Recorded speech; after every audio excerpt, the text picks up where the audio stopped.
Welcome to my YouTube blog. कैसे हो आप सभी लोग? आई होप आप सभी लोग अच्छे होंगे। मैं भी एकदम बढ़िया हूँ। तो दोस्तों अभी मैं जा रही हूँ मंदिर में और अभी टाइमिंग हो रही है 1 बजे। बाकी अभी मैं मंदिर में जा रही हूँ क्योंकि आज हमारे यहाँ आ रहे हैं डीएम सर, जो कि मंदिर में आएंगे आज। बाकी अभी हम वहीं जा रहे हैं। आज मैं कंप्यूटर नहीं गई क्योंकि हमारे घर में हो रहा है कलर। बाकी हम अपने पूरी मकान पे कलर कर रहे हैं शादी के लिए। बाकी अभी मैं जा रही हूँ ऊपर मंदिर में। मेरे साथ ताई और हैं, वो आगे चले गए हैं, मैं अब जा रही हूँ उनके पीछे। बाकी आपको मिलते हैं सीधे मंदिर में। दोस्तों आज के मौसम का हाल बाकी आप देख सकते हो, बादल भी लगे हुए हैं और खिलखिलाती धूप भी लगी हुई है। कठिन तपस्या को देख करके एक दिन भगवान शंकर को उन्हें दर्शन देना ही पड़ा। और भगवान शंकर जब प्रकट होते हैं एक लिंग के रूप में, तो तब महर्षि जो शिला थे उनके हर्ष का ठिकाना यहाँ पर उत्तराखंड में शायद था कि उस समय जो हमारे मैदानी क्षेत्र हैं वहाँ पर देवताओं का बाहुल्य हो गया था। देवताओं के राजा इंद्र ने वहाँ से अपनी सेना के सहित राक्षसों को भगा दिया था। और आतापी बातापी नाम के जो राक्षस हैं वो भगवान देवताओं के जो राजा इंद्र हैं उनके भय से और इन पर्वतों के स्थान में आए। और इस राक्षसों की कुंडी कहते हैं।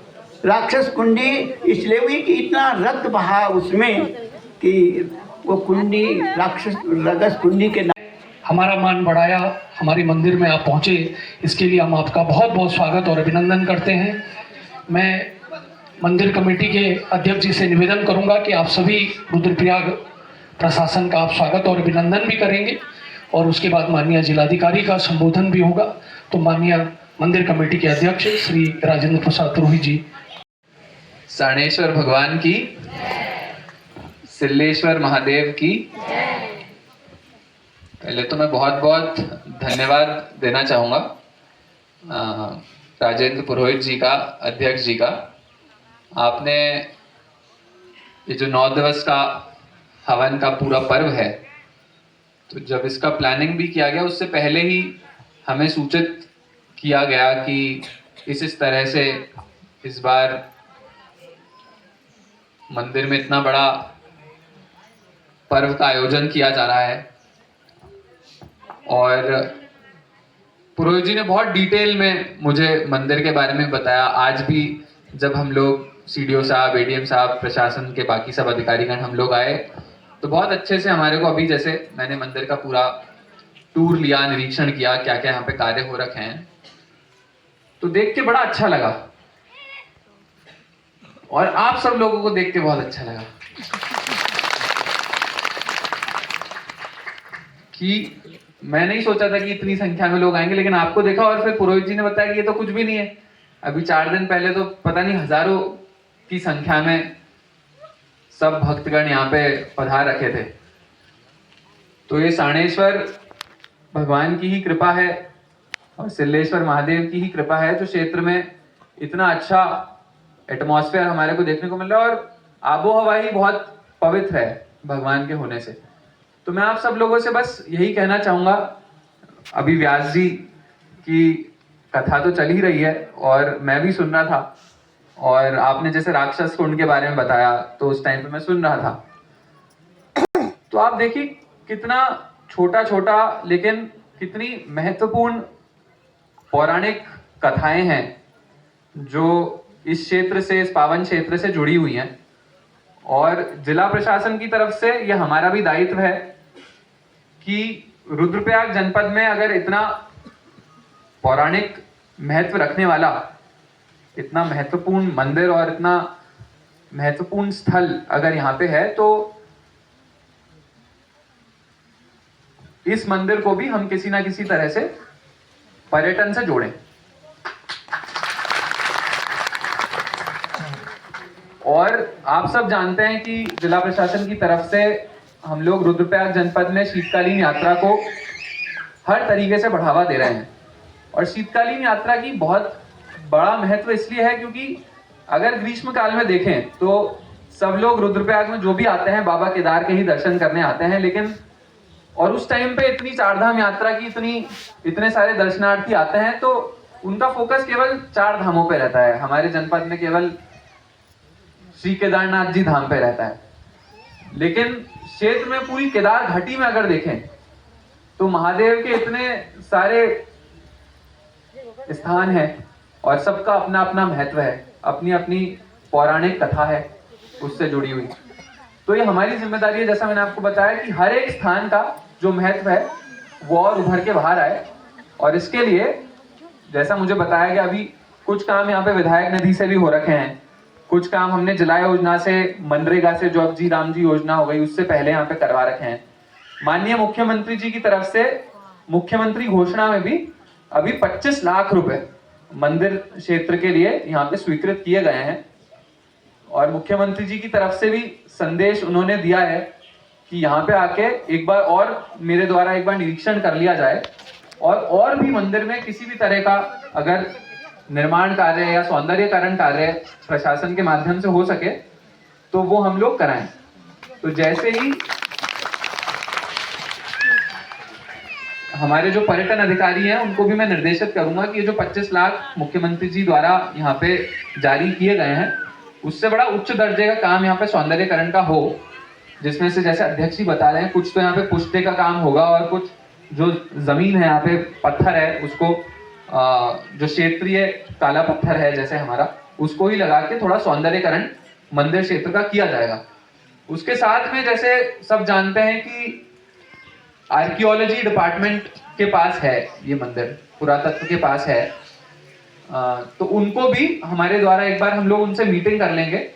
और जो छोटे छोटे जो भी मंदिर यहाँ बने हुए हैं, पहले तो बताया आपने 300-400 मंदिर यहाँ पे हुआ करते थे, धीरे धीरे सब क्योंकि बचाए नहीं गए तो इसलिए आज हमारे को दिख नहीं रहे, लेकिन फिर भी स्थान क्योंकि इतना अच्छा है तो हम लोग पुरातत्व से भी बात करके किस तरह से जो बचे हुए भी सब छोटे छोटे मंदिर हैं उनको भी बचाने का कार्य, प्रिजर्व करने का कार्य किस तरह से कर सकते हैं, ये भी हमारा प्रयास रहेगा।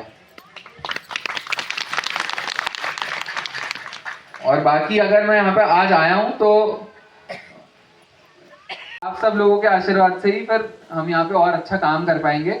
रोड पे भी जैसे मैं आया तो मुझे रोड की स्थिति भी अच्छी नहीं लगी, तो अभी मैं इंजीनियर से भी बात करूंगा कि इतनी संख्या में अगर लोग आ रहे हैं तो रोड की भी स्थिति तुरंत सही होनी चाहिए। 2-3 तारीख को भी बड़ा यहाँ पे जल यात्रा का कार्यक्रम होने वाला है, तो हम लोग कोशिश करेंगे कि उससे पहले थोड़े गड्ढे रोड के भर जाएं और आने वाले समय में जो रोड की अभी थोड़ी नाजुक स्थिति है इसका भी सुधार हो, ताकि बाकी जो आसपास के क्षेत्र हैं, आम दिनों में भी आप लोग यहाँ से अगस्त्यमुनि तक भी जाते होंगे, रुद्रप्रयाग तक आते हैं, तो जो परेशानी का सामना करना पड़ता है वो थोड़ा कम हो और रोड की स्थिति अच्छी हो, इसके लिए भी हम लोग प्रयास करेंगे। आप सबका बहुत बहुत धन्यवाद।